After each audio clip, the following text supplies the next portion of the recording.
Olmecs worked in giant megalithic construction. They're most famous for is these huge carved human heads.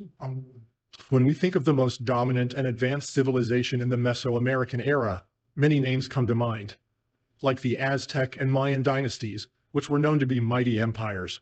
But as much as these civilizations are mighty, they're nothing compared to the Olmec civilization. The Olmec civilization is considered to be the mother culture of Mesoamerica.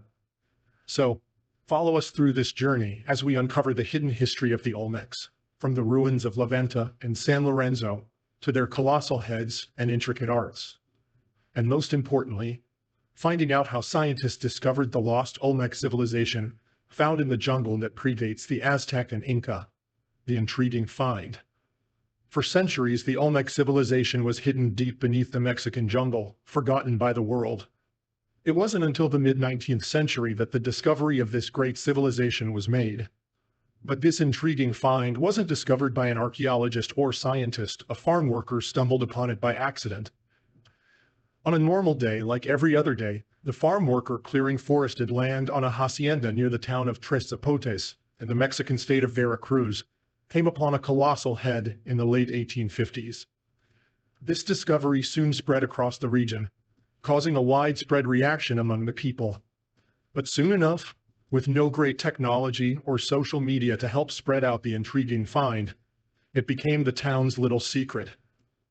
However, in 1862, Mexican antiquarian traveler José Melgari Serrano heard about this curious find while traveling through the region and decided to see for himself. That's when he was led to a partially exposed sculpture, and this definitely caught his attention. In no time, he took out his tools and began the complete excavation of the massive head sculpture, bringing out its full size and intricate designs. After several years of research, Jose published a description of the Olmec monument in 1869, bringing the discovery to the attention of the world. His description of the object became the first documented report of the Olmec culture. In his description, Jose described the colossal head as having Ethiopian features. This observation led to early speculations that the Olmec culture was of African origin, and others even made speculations that it was of Asian origin.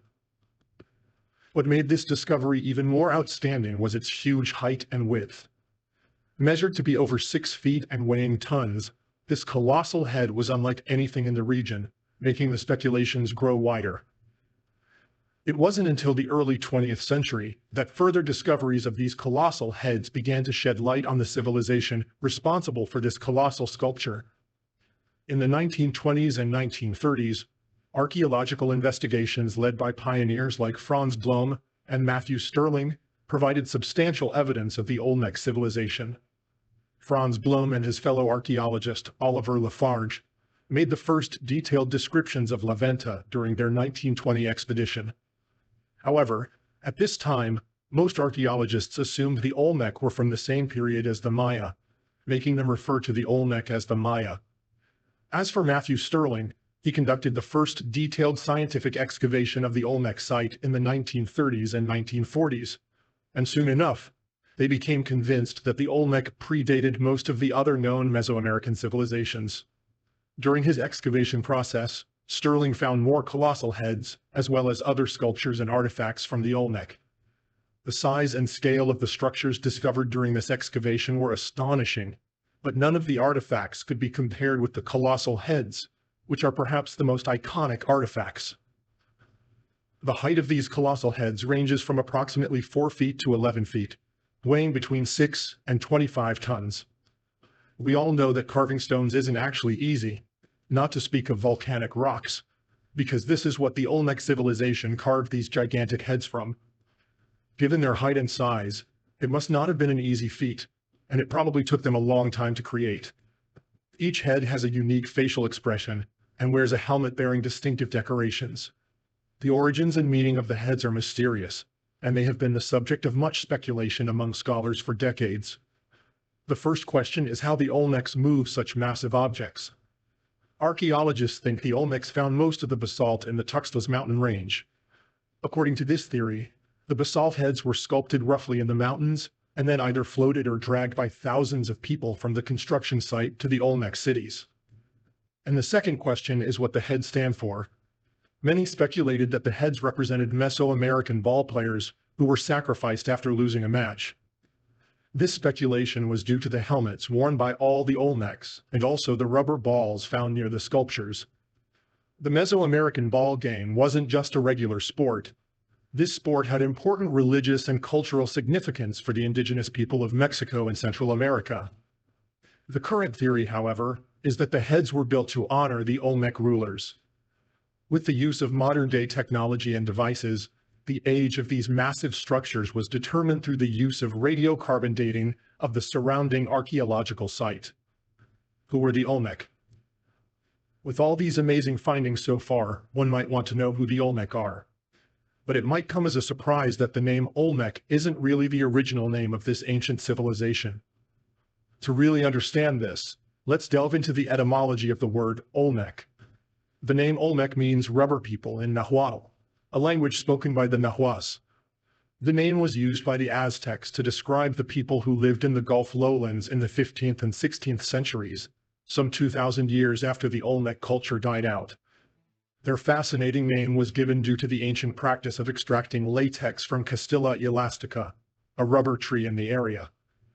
The juice of a local vine, Ipomoea alba, was then mixed with this latex to create rubber, which they used to produce bouncing rubber balls. This practice dates back to as early as 1600 BCE. But the name Olmec was mistakenly used by early modern explorers and archaeologists who rediscovered the ruins and artifacts of this ancient civilization in the jungle.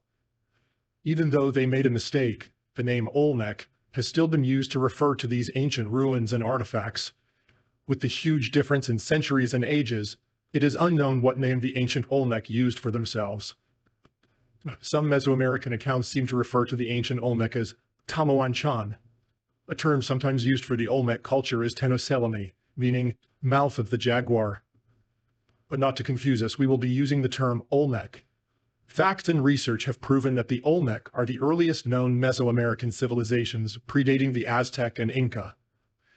The Olmec lived in the tropical lowlands of the modern-day Mexican states of Veracruz and Tabasco.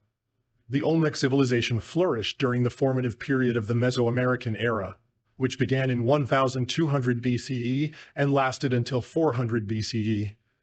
It is widely believed by historians to be pristine, which means that it developed on its own, without the influence or help of other cultures and societies. Generally, there are only 6 pristine cultures said to exist in ancient India, Egypt, China, Sumeria, and the Chavin culture of Peru, in addition to the Olmec.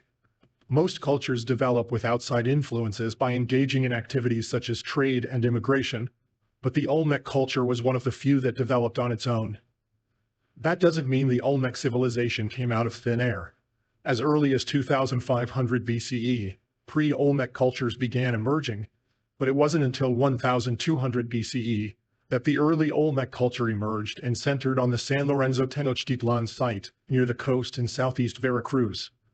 Pre-Olmec relics were being created at San Lorenzo, where the Ojochi, Bajío, and Chicharas cultures would eventually develop into the Olmec.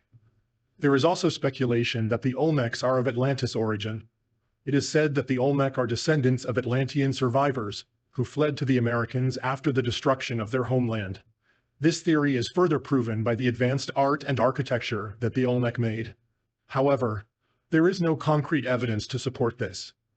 The Olmec were the first Mesoamerican civilization, and they laid many of the foundations for the civilizations that followed. In the early days of settlement, the Olmec settled first along rivers. It was in these rivers that they got their food, mostly fish and any other edible aquatic animals.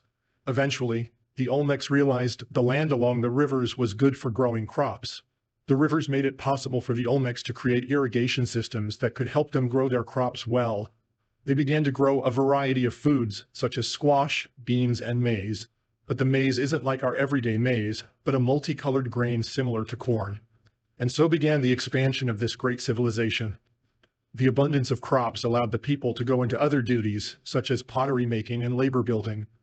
Most commoners lived around the cities and villages. while the elite and upper class, the nobles and priests who ruled Olmec society, dominated the cities.